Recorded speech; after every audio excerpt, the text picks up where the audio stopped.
नमस्कार। तो आज हम लोग इंडियन हिस्ट्री के महत्वपूर्ण तथ्य देखेंगे। और ये जीएस के लिए, जहाँ भी आपकी जीएस पूछी जाती है वहाँ के लिए क्लास बहुत ही इम्पोर्टेंट रहेगी आपकी। अगर आपको दोस्तों वीडियो अच्छा लगता है तो लाइक करें, कमेंट करें और चैनल को सब्सक्राइब करें। तो चलिए दोस्तों, ज़्यादा देरी ना करते हुए वीडियो को शुरू करते हैं। यहाँ दे रखा है आपका भारतीय स्वतंत्रता संघर्ष के महत्वपूर्ण तथ्य। महाराष्ट्र में क्रांतिकारी आंदोलन को उभारने का श्रेय तिलक के पुत्र केसरी को जाता है। तिलक ने 1893 ईस्वी में गणपत एवं 1895 ईस्वी में शिवाजी उत्सव मनाना प्रारंभ किया। वैलेंटाइन सेरोल ने बाल गंगाधर तिलक को भारतीय अशांति का जनक कहा था। लॉर्ड डफरिन ने कांग्रेस को एक सूक्ष्मदर्शी अल्पसंख्यकों का प्रतिनिधित्व कहा था। आपका ये यूपीपीसीएस 2012 में पूछा गया सवाल है। ये ऐसे पूछा गया था कि सूक्ष्मदर्शी अल्पसंख्यकों का प्रतिनिधित्व कहा किसने कहा, तो लॉर्ड डफरिन ने कहा था कांग्रेस को। बंकिम चंद्र चटर्जी ने कांग्रेसियों को पदों का भूखा राजनीति कहा था। प्रसिद्ध उपन्यास दुर्गेश नंदिनी बंकिम चंद्र चटर्जी बंकिम चंद्र चट्टोपाध्याय द्वारा लिखा गया। कर्जन ने कहा था कि कांग्रेस अपने पतन की ओर लड़खड़ाती हुई जा रही है। दादा भाई नौरोजी ने धन निकासी सिद्धांत का प्रतिपादन किया। दादा भाई नौरोजी 1892 ईस्वी में ब्रिटिश हाउस ऑफ कॉमन्स का चुनाव जीतने वाले प्रथम भारतीय थे और इन्होंने लिबरल पार्टी के प्रत्याशी के रूप में चुनाव जीता। प्लेग के समय अत्याचार से रुष्ट होकर पूना के चापेकर बंधुओं दामोदर एवं बालकृष्ण ने 1897 ईस्वी में प्लेग अधिकारी रैंड और एवं एम हर्स्ट की हत्या कर दी। रविन्द्रनाथ टैगोर ने वर्ष 1901 ईस्वी में शांति निकेतन संस्थान शुरू किया। वर्ष 1902 ईस्वी में बंगाल में पहले क्रांतिकारी संगठन अनुशीलन समिति की स्थापना। मिदनापुर में ज्ञानेश्वर बसु और कलकत्ता में प्रथम नाथ मिश्र, जतेंद्र नाथ बनर्जी और बद्रीनाथ घोष द्वारा की गई। मार्च 1902 ईस्वी में कलकत्ता में एक अनुशीलन समिति सतीश चंद्र बसु के नेतृत्व में बनी थी। वर्ष 1906 ईस्वी में पुलिस बिहारी दास ने ढाका अनुशीलन समिति का गठन किया। अरविंद घोष ने भवानी मंदिर नामक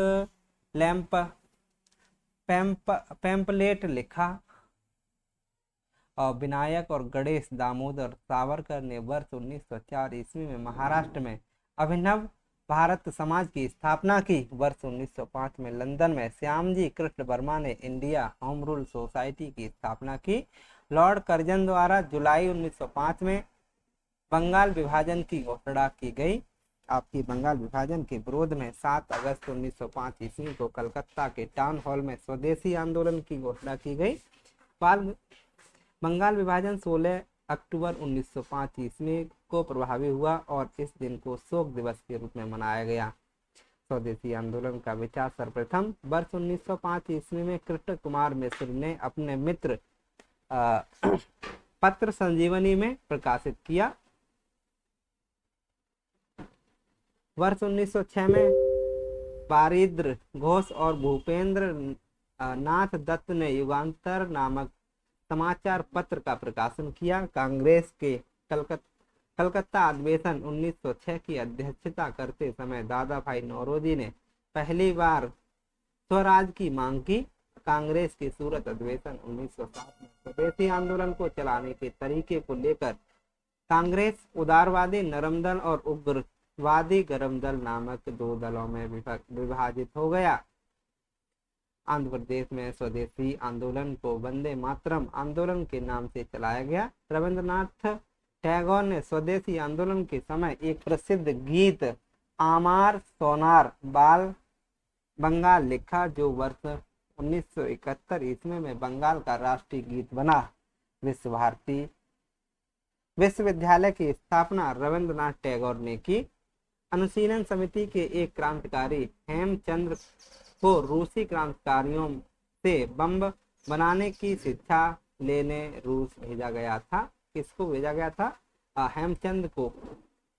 ढाका ढाका के नवाब सलीम अल्लाह खां द्वारा 30 दिसंबर 1906 को ढाका में एक सम्मेलन आयोजित किया गया, जिसकी अध्यक्षता बकार उल मुल्क ने की थी। ढाका सम्मेलन में ही अखिल भारतीय मुस्लिम लीग की स्थापना हुई। मुस्लिम लीग के संविधान का निर्माण वर्ष 1960 में कराची में हुआ।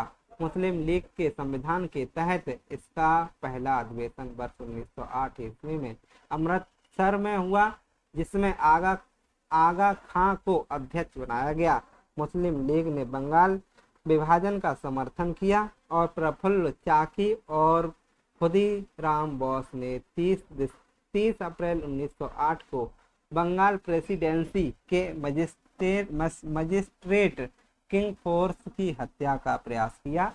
प्रफुल्ल चाकी ने पुलिस से बचने के लिए आत्महत्या कर ली और खुदीराम बोस को फांसी दे दी गई। खुदीराम बोस फांसी की सजा पाने वाले सबसे कम उम्र के क्रांतिकारी थे। भिकाजी रुस्तम कामा भारतीय क्रांति की मां ने वर्ष 1907 में स्टुटगार्टन जर्मनी में भारतीय राष्ट्रीय झंडे को फहराया था। ये 1 जुलाई 1909 को मदन लाल डींगरा ने विलियम कॉलेज वाइली की गोली मारकर हत्या कर दी। बाद में मदन लाल डींगरा को फांसी दे दी गई। अजीत सिंह ने लाहौर में अंजुमन ए मुहिबान ए वतन नामक संस्था की स्थापना की। वायसराय लॉर्ड हार्डिंग ने वर्ष 1911 ईस्वी में दिल्ली में एक भव्य दरबार का आयोजन इंग्लैंड के सम्राट जॉर्ज पंचम एवं महारानी मैरी के स्वागत में किया गया। इस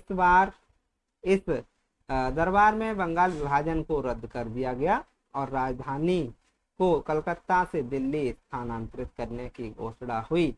वर्ष 1912 में वायसराय लॉर्ड हर्डिंग के समय में नई दिल्ली भारत की राजधानी बनी। ये 23 दिसंबर 1912 को दिल्ली में वायसराय लॉर्ड हर्डिंग पर रास बिहारी बोस ने हमला करवाया था। हर्डिंग पर बम बसंत विश्वास रास बिहारी के नौकर, जो कि एक महिला के भेष में था, ने फेंका था। लॉर्ड हर्डिंग पर हमला से संबंधित यह मुकदमा दिल्ली षड्यंत्र के नाम से जाना जाता है। हर्डिंग पर बम फेंकने के मुकदमे में बसंत विश्वास और बाल मुकुंद अवध बिहारी तथा मास्टर अमी चंद को फांसी हो गई। रास बिहारी बोस जापान भाग गए। 1 नवंबर 1913 ईस्वी को सोहन सिंह भाकना ने Association of Hindustan Workers of Pacific Coast की स्थापना की, जिसने विभिन्न भाषाओं में गदर पत्रिका निकाला, जिसके नाम पर इस संस्था का नाम गदर पार्टी पड़ गया। लाला हरदयाल इस संस्था के मनीष पथ प्रदर्शक थे। वर्ष 1915 में अंग्रेज सरकार ने महात्मा गांधी को केसरी ए हिंद की उपाधि दी। 1915 में हिंदू महासभा की स्थापना मुस्लिम कट्टरवाद की प्रक्रिया के रूप में की गई थी। कामागाटा मारू एक जापानी जहाज था, जिसे पंजाब के गुरदीप सिंह ने मार्च 1914 में किराए पर लेकर उस पर 376 यात्रियों को बैठाकर कनाडा के बंदरगाह वैंकूवर की ओर प्रस्थान किया था। तट पर पहुंचने के बाद कनाडाई पुलिस ने भारतीय यात्रियों की घेराबंदी कर उन्हें देश में प्रवेश करने से रोक दिया। यात्रियों के अधिकार की लड़ाई लड़ते हुए हुसैन रहीम बलवंत सिंह तथा सोहन लाल पाठक की अगुवाई में शोर कमेटी तटीय समिति का गठन हुआ और कनाडा सरकार के इनकार करने के बाद भारत की ब्रिटिश सरकार ने जहाज को सीधे कलकत्ता लाने का आदेश दिया। जहाज के बज कलकत्ता पहुंचते पहुंचने पर क्रुद्ध यात्रियों और पुलिस में संघर्ष हुआ, जिसमें 18 यात्री मारे गए और शेष को जेल में डाला गया। राजा महेंद्र प्रताप ने अपने सहयोगी बरकतुल्ला के साथ वर्ष 1915 में काबुल में भारत की प्रथम अस्थायी सरकार का गठन किया। कांग्रेस के लखनऊ अधिवेशन 1916 में कांग्रेस के दोनों दलों, गरम दल और नरम दल में एकता हो गई। बाल गंगाधर तिलक ने अप्रैल 1916 में इंडियन होम रूल लीग की स्थापना की और फर्ग्यूसन कॉलेज की स्थापना से बाल गंगाधर तिलक संबंधित थे।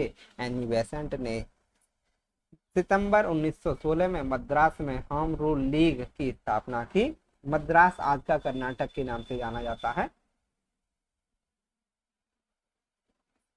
नहीं, मद्रास आज की मद्रास तमिलनाडु के नाम से जाना जाता शायद। गांधी जी ने वर्ष 1917 में अहमदाबाद में साबरमती आश्रम की स्थापना की। बिहार के राजकुमार शुक्ल के आग्रह पर गांधी जी चंपारण पहुंचे थे। गांधी जी द्वारा सत्याग्रह का सर्वप्रथम प्रयोग द अफ्रीका वर्ष 1906 में, जबकि भारत में सर्वप्रथम प्रयोग 1917 में चंपारण बिहार में किया गया। मुख्यतः राजकुमार शुक्ल के कहने पर महात्मा गांधी किसानों की समस्या को सुलझाने के लिए चंपारण गए थे। चंपारण सत्याग्रह के कारण अंग्रेजों को तिनकटिया प्रथा को समाप्त करना पड़ा था।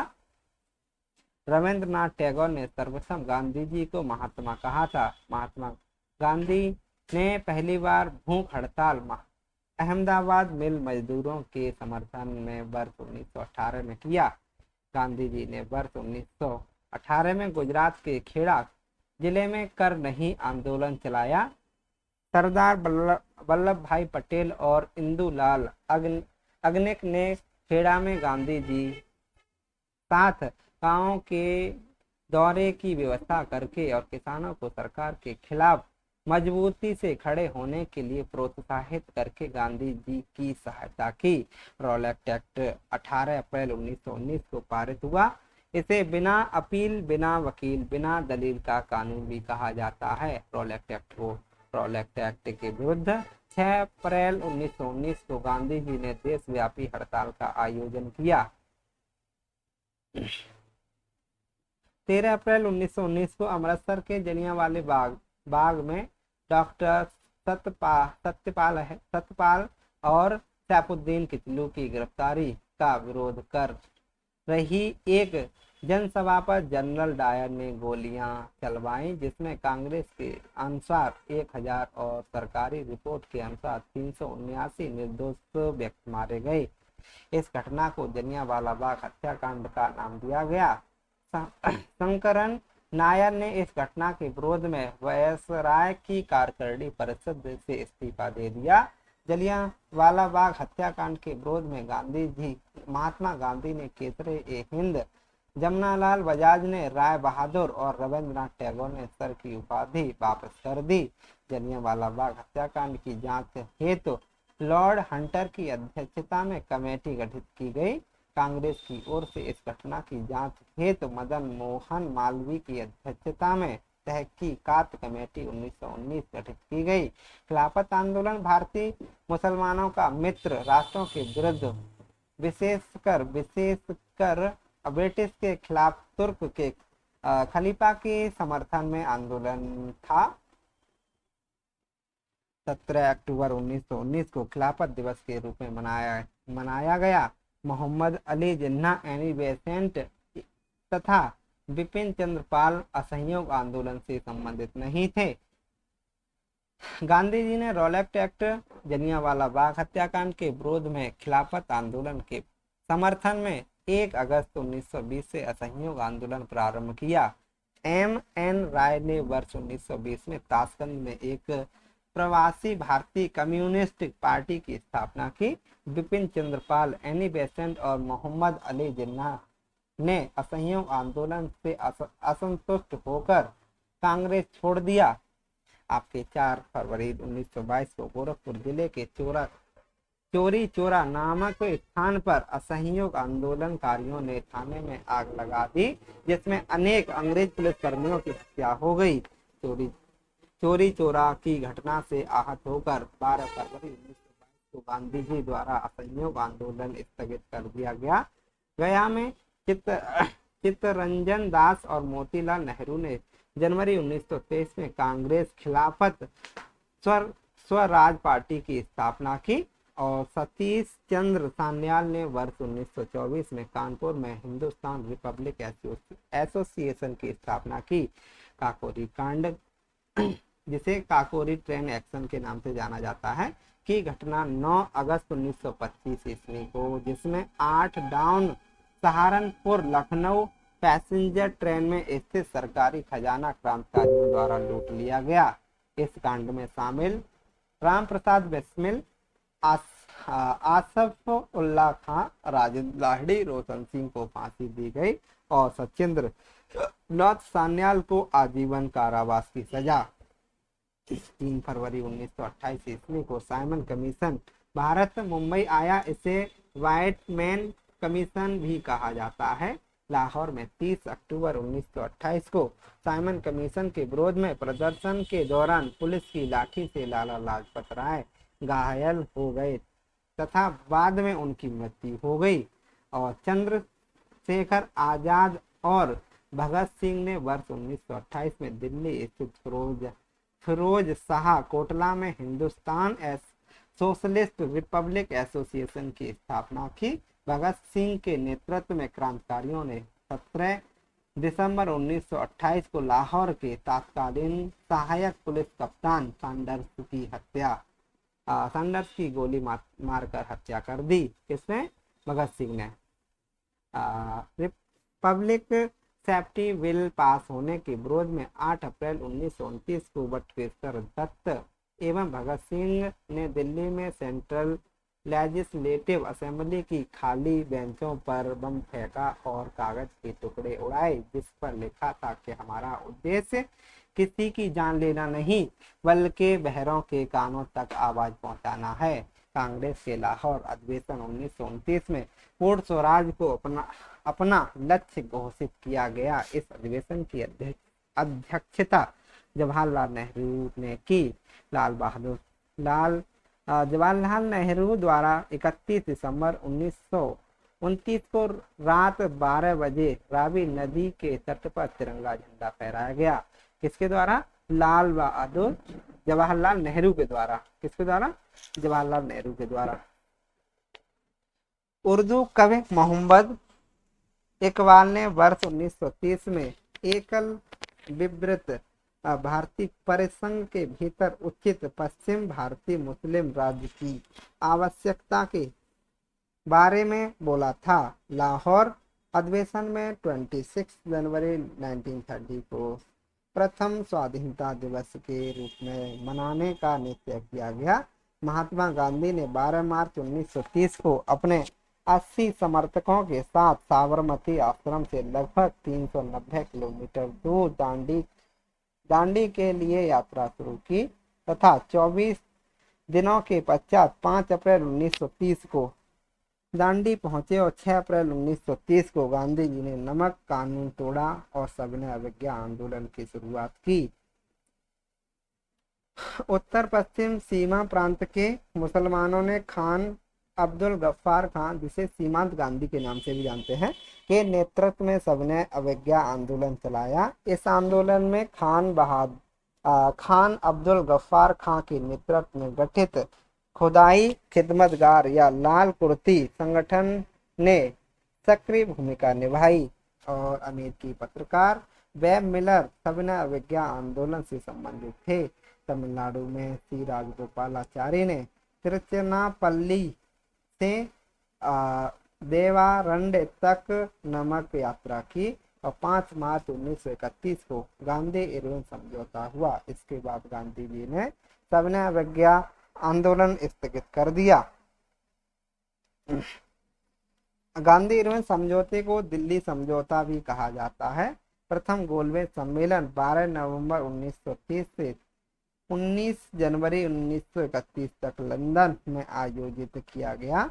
यह पहली ऐसी वार्ता थी जिसमें ब्रिटिश शासकों द्वारा भारतीयों को बराबर का दर्जा दिया गया। दूसरा गोलमेज सम्मेलन 7 सितंबर 1931 से 1 दिसंबर 1931 तक हुआ। महात्मा गांधी ने कांग्रेस प्रतिनिधित्व के रूप में इसमें भाग लिया था। पूछा जाता है कि महात्मा गांधी ने कौन से गोलमेज सम्मेलन में भाग लिया था, तो दूसरे वाले में। द्वितीय गोलमेज सम्मेलन में गांधी जी एम.ए. राजपूताना नामक जहाज से कांग्रेस के एकमात्र प्रतिनिधि के रूप में इंग्लैंड पहुंचे। दूसरा गोलमेज सम्मेलन सांप्रदायिक प्रतिनिधित्व के कारण असफल रहा। दूसरे गोलमेज सम्मेलन की असफलता के बाद गांधी जी ने 3 जनवरी 1932 को पुनः सविनय अवज्ञा आंदोलन प्रारंभ किया और तृतीय गोलमेज सम्मेलन 17 नवंबर 1932 से 24 दिसंबर 1932 तक हुआ। तृतीय गोलमेज सम्मेलन के समय इंग्लैंड के प्रधानमंत्री जेम्स रैमजे मैकडोनाल्ड थे। डॉक्टर भीमराव अंबेडकर ने लंदन में हुए तीनों गोलमेज सम्मेलनों में अछूतों के प्रतिनिधि के रूप में प्रतिभाग किया। 16 अगस्त 1932 को तत्कालीन ब्रिटिश प्रधानमंत्री रैमजे मैकडोनाल्ड ने सांप्रदायिक पंचाट कम्युनल अवार्ड को प्रस्तुत किया। इसके तहत मुसलमान व सिख के साथ साथ दलित वर्ग को भी अल्पसंख्यक मानकर हिंदुओं से अलग कर दिया। इस निर्णय के विरोध में गांधी जी ने पूना के यरवदा जेल में ही 20 सितंबर 1932 को आमरण अनशन प्रारंभ कर दिया। 24 सितंबर 1932 को महात्मा गांधी जी की ओर से मदन मोहन मालवीय तथा अन्य नेता अंबेडकर के मध्य एक समझौता हुआ जिसे पूना समझौता के नाम से जाना गया। इसके तहत दलित वर्गों के पृथक निर्वाचक मंडल समाप्त कर दिए गए, लेकिन प्रांतीय विधान मंडलों में दलित वर्गों के लिए सुरक्षित सीटों की संख्या 71 से बढ़ाकर 148 कर दी गई और केंद्रीय विधानमंडल में हरिजनों के लिए सुरक्षित सीटों की संख्या में 18% की वृद्धि की गई। गांधी जी द्वारा सविनय अवज्ञा आंदोलन अंतिम रूप से 7 अप्रैल 1934 को वापस ले लिया गया। वर्ष 1934 में महात्मा गांधी द्वारा अखिल भारतीय ग्रामो उद्योग संघ की स्थापना की गई।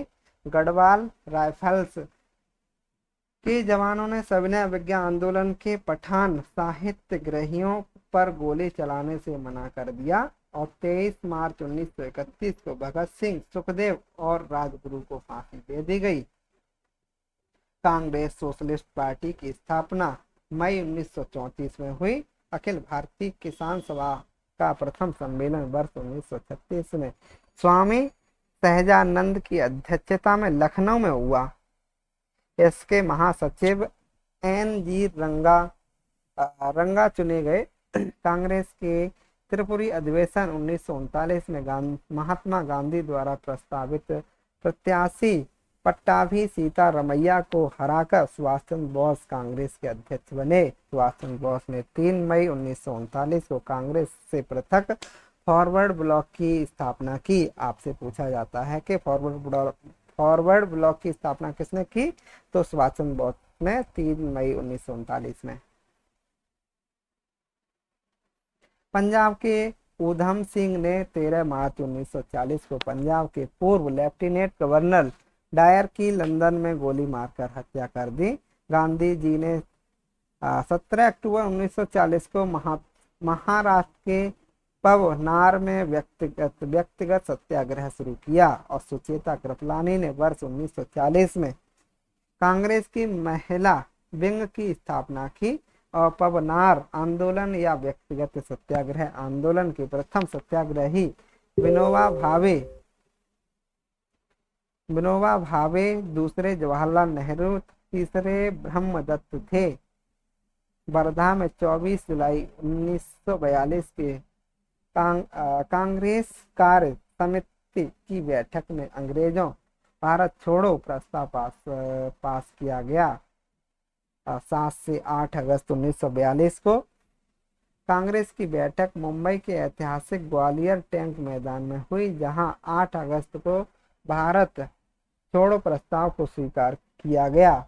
भारत छोड़ो आंदोलन की शुरुआत 9 अगस्त 1942 को की गई। भारत छोड़ो आंदोलन में गांधी जी ने करो या मारो का नारा दिया।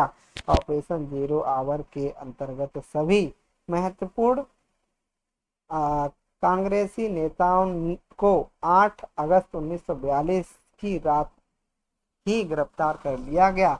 गांधी जी को पूना के आगा खां पैलेस में तथा कांग्रेस कार्यकारिणी के अन्य सदस्यों को अहमदाबाद के दुर्ग में रखा गया।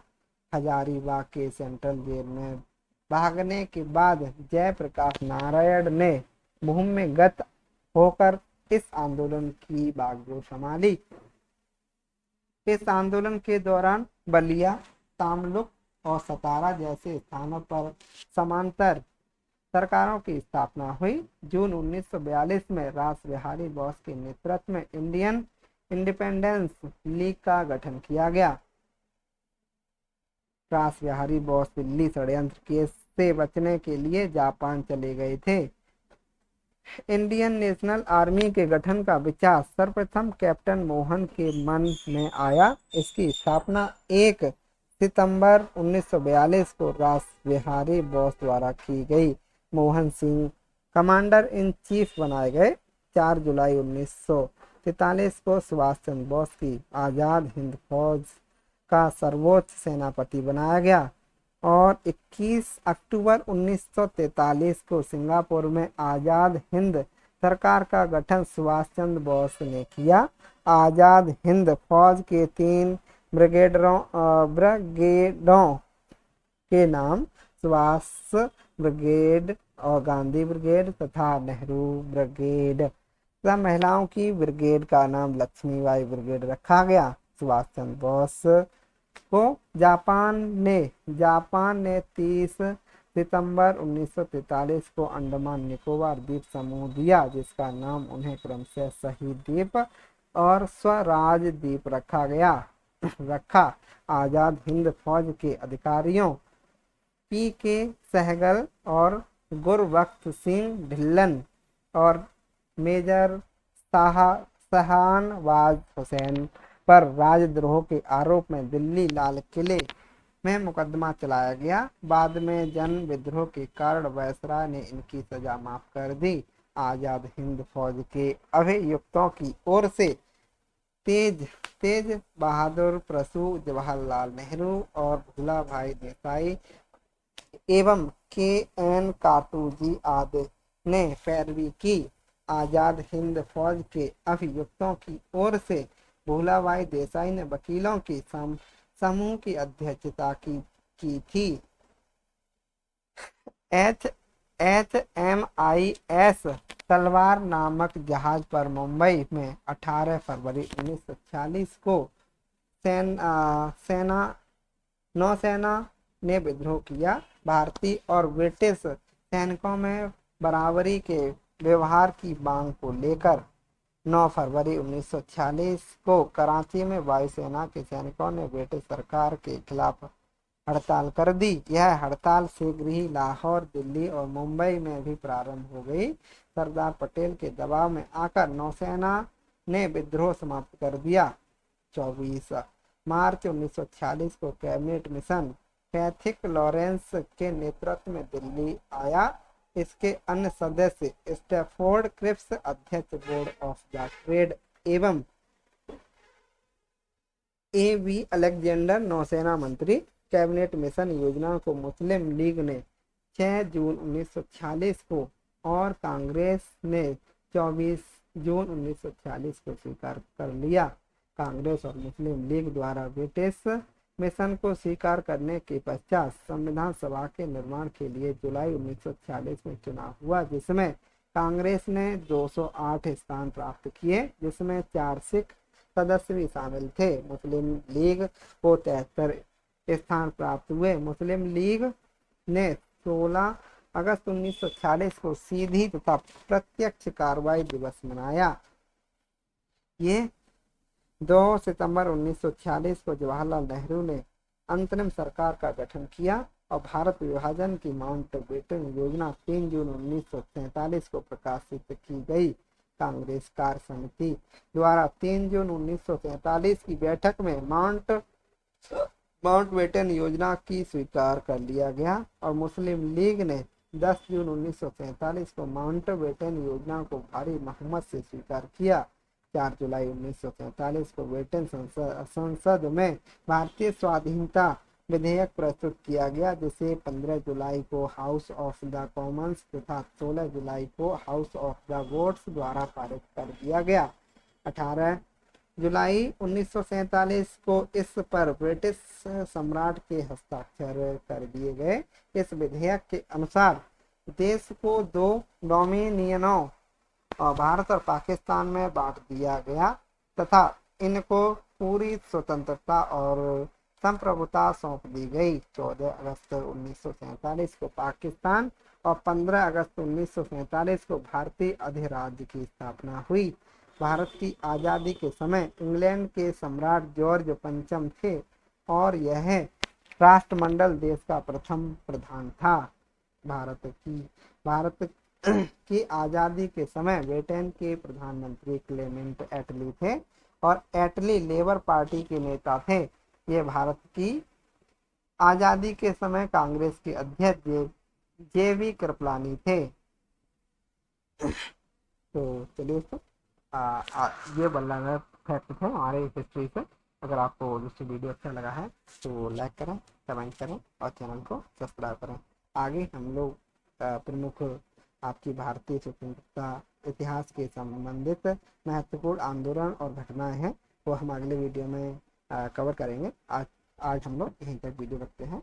अगर आपको वीडियो अच्छा लगा है दोस्तों तो लाइक करें, कमेंट करें और चैनल को सब्सक्राइब करें, जिससे कि आपको हमारे द्वारा जो वीडियो प्रोवाइड किया जा रहा है उसका आपको अधिक से अधिक लाभ मिल सके।